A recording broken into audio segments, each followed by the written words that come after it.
Right. Last but least. So how much time do you have left? 10 minutes or 15 minutes? Yeah, 2.5. Alright, hello everybody. My name is Patrick.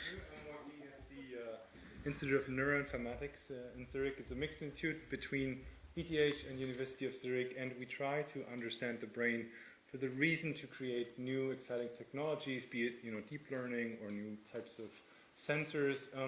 Personally, what we do, so we are mixed institutes, we do technology development, but also neuroscience.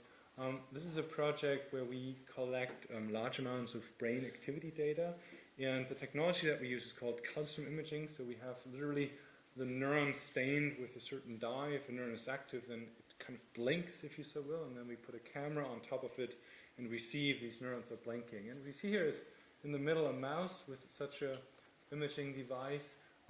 We can monitor neurons over a year almost, so through the whole lifetime of a mouse.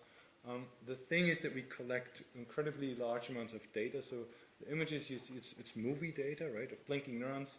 The images here are just an illustration, but we now have larger microscopes. We can monitor 10,000 neurons simultaneously in the mouse while it's doing something over months and weeks.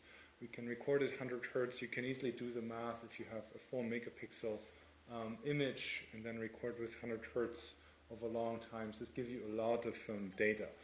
The problem what we want to solve here with this project is to get from the stage of the movies, right, where you have blinking neurons, to the stage where we know where every cell is and when every cell is active. So this is a huge data reduction in principle process. And this process is not simple, right, because neurons look different, they have different dynamics.